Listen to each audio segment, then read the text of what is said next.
सर्वमंगलमांगल्ये शिवे सर्वार्थसाधिके शरण्ये त्र्यंबके गौरी नारायणी नमोस्तुते।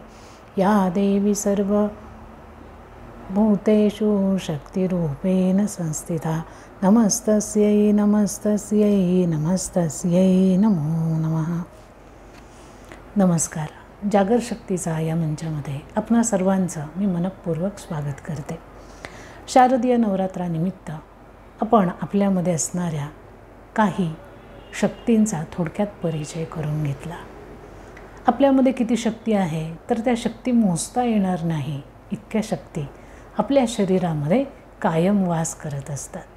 शरीराच्या शक्ती आहेत, मनाच्या शक्ती, बुद्धीच्या शक्ती, वाणीची शक्ती, कार्यशक्ती, प्रेरणाशक्ती, प्रतिभाशक्ती, अशा अनंत शक्ती आपल्यामध्ये जीवनभर वास करतात आणि या शक्तींच्या साहाय्यानेच आपलं जीवन समृद्ध होत असतं, संपन्न होत असतं, प्रगतीपथावरती जात असतं। आणि म्हणून या शक्ती कशा असतात, कशा पद्धतीने त्या डेव्हलप करायला हव्यात याविषयीचा अगदी थोडक्यात परिचय आपण गेले 9 दिवस करून घेतो आहोत। तर या सगळ्या शक्तींचं मूळ काय आहे हे आपण आज पाहणार आहोत। आपल्या शरीरामध्ये जगदंबा कुंडलिनी नावाची शक्ती असते। ही शक्ती आपल्या मूलाधार चक्रावरती असते। मूलाधार चक्र याचा अर्थ आपल्या शरीराचा जो मूल आधार आहे, संपूर्ण शरीराचा बॅलन्स ज्या चक्रावरती आहे त्याला मूलाधार चक्र असं म्हटलं जातं। या चक्रावरती कुंडलिनी नावाची शक्ती वास करते। या शक्तीचं वैशिष्ट्य असं आहे की हिची 3.5 वेटोळे हिने घातलेले आहेत आणि ती त्या चक्राच्या ठिकाणी असणाऱ्या स्वयंभू लिंगाला वेटोळं घालून बसलेली असते। या कुंडलिनी शक्तीला 2 तोंड असतात। एक तिचं तोंड वरती उघडतं आणि दुसरं तोंड खाली उघडतं। त्यामुळे तिचं जे वरचं तोंड उघडलेलं असतं तिच्यातून आपल्याला सगळ्या प्रकारच्या जीवन जगण्यासाठी आवश्यक असणाऱ्या शक्ती जन्मतःच मिळत असतात।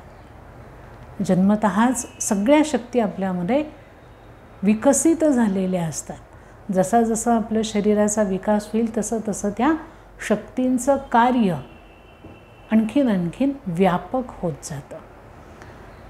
हे कुंडलिनी शक्तीच्या वरच्या मुखातून डेव्हलप झालेल्या शक्तीमुळे आपल्याला सगळ्या शक्ती जीवनभर वापरायला मिळतात।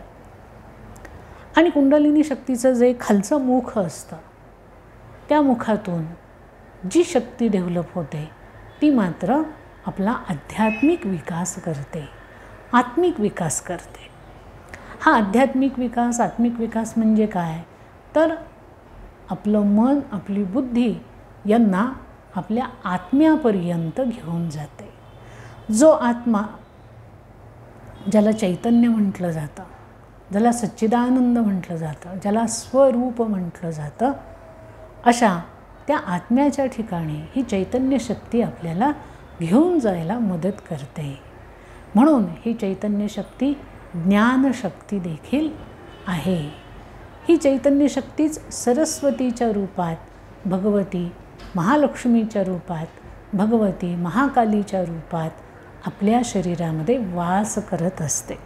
आणि म्हणूनच बघा की अगदी लहानपणापासून प्रत्येक माणसामध्ये जिज्ञासा असते। प्रत्येक गोष्ट जाणून घेण्याची त्याला इच्छा असते। कुठलीही गोष्ट त्याच्या नजरेला दिसो, कानांना ऐकायला येऊ, त्याला स्पर्श हो, ते काय आहे, कसं आहे, त्याच्या मागचं तंत्र काय आहे हे जाणून घेण्याची जिज्ञासा प्रत्येकाला असते। आणि ती जिज्ञासा पूर्ण करण्याकरता माणूस सातत्याने प्रयत्न करतो, त्याच्यातून त्याला ज्ञान मिळत असतं। हे ज्ञानही 2 पातळीवरचं आहे। एक आहे भौतिक पातळीवरचं ज्ञान आणि दुसरं आहे आध्यात्मिक पातळीवरचं ज्ञान। या दोनही ठिकाणी जिज्ञासा आवश्यक असते, या दोनही ठिकाणी अभ्यासाची आवश्यकता असते। आणि ह्या दोनही ठिकाणी काम करणारी जी शक्ती आहे तिलाच आपण सरस्वती असं म्हणतो। मग आपल्याला प्रत्येकाला जिज्ञासा ही असतेच की नाही? सातत्याने कुठलं ना कुठलं ज्ञान आपण घेतच असतो आणि ज्ञान घेण्याला वयाची मर्यादा नसते. न धर्म, न जात, न लिंग या कुठल्याही गोष्टींची मर्यादा ज्ञानाला राहत नाही. म्हणून ही शक्ती, कुंडलिनी शक्तीच आपल्यामध्ये ज्ञानाची उत्सुकता निर्माण करणारी भगवती सरस्वती आहे. हीच कुंडलिनी शक्ती महालक्ष्मीच्या रूपात आपल्यामध्ये वास करते. महालक्ष्मी याचा अर्थ संपन्नता, समृद्धी, धन, ऐश्वर्य याचाच अर्थ कार्यशीलता.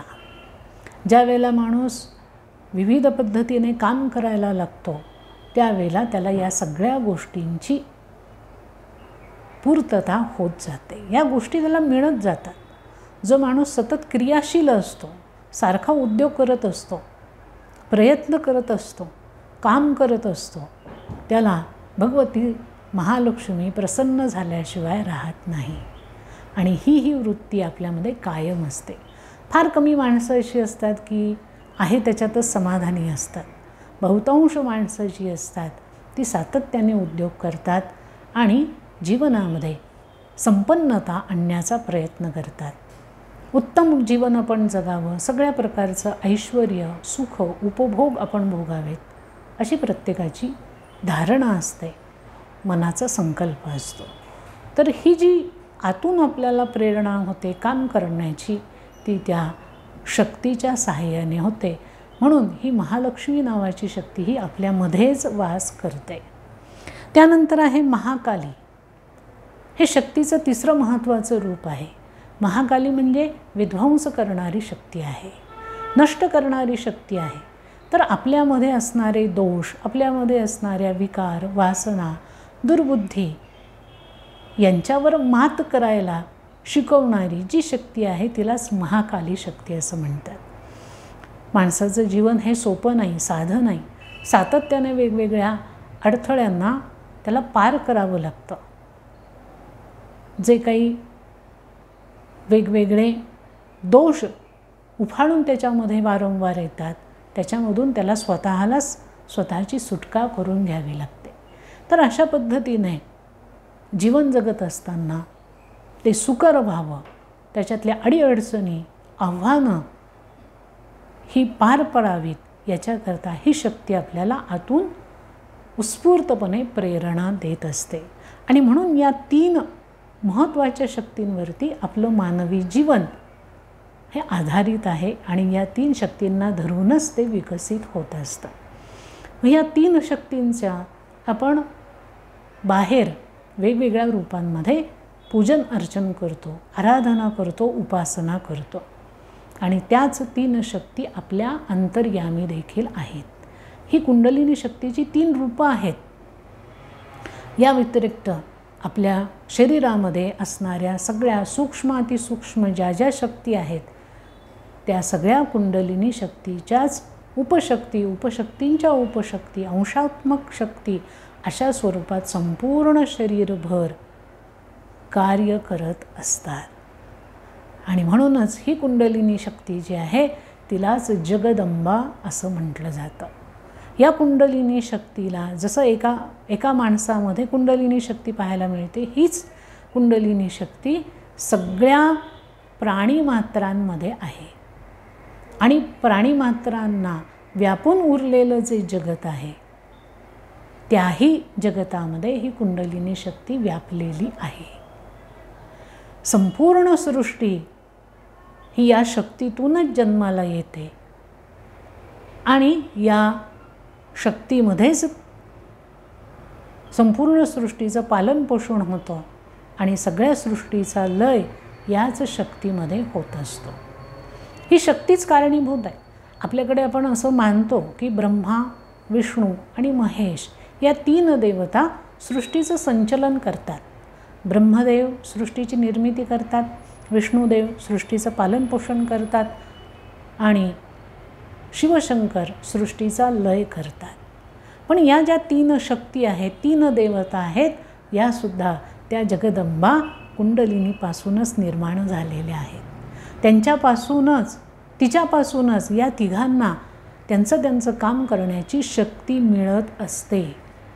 ब्रह्मदेवांमध्ये सृष्टीची निर्मिती करण्याची जी शक्ती आहे ती या जगदंबेमुळेच आहे. विष्णूंमध्ये सृष्टीचं पालन करण्याची शक्ती आहे ती या जगदंबेमुळेच आहे. किंवा शिवशंकरांमध्ये संपूर्ण सृष्टीचा लय करण्याची जी शक्ती आहे ती देखील या जगदंबेमुळेच आहे.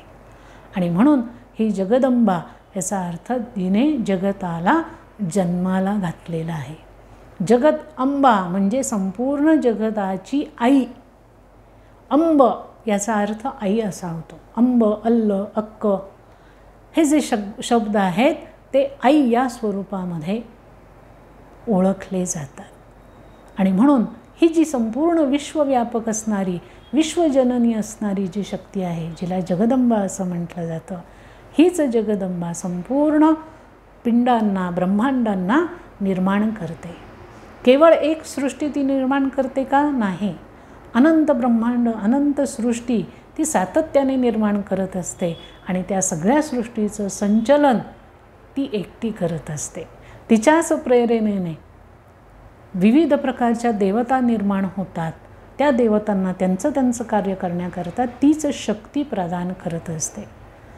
अशी ही जगदंबा विश्वव्यापिनी आहे.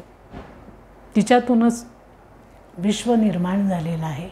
आणि म्हणून या जगदंबेलाच महात्रिपुर सुंदरी असंही म्हटलं जातं. ती संपूर्ण सृष्टीमध्ये अत्यंत सुंदर आहे. आणि सगळ्या देवता, ब्रह्मा, विष्णू, महेश, बाकीच्याही सगळ्या देवता या तिच्यापासून निर्माण झालेल्या आहेत. आणि म्हणून सगळेजण मिळून तिची आराधना करतात, उपासना करतात. आपण मनुष्य प्राणी आहोत. त्या जगदंबेने आपल्याला सुंदर जीवन दिलेलं आहे. जीवनाबरोबर अनंत शक्ती दिलेल्या आहेत.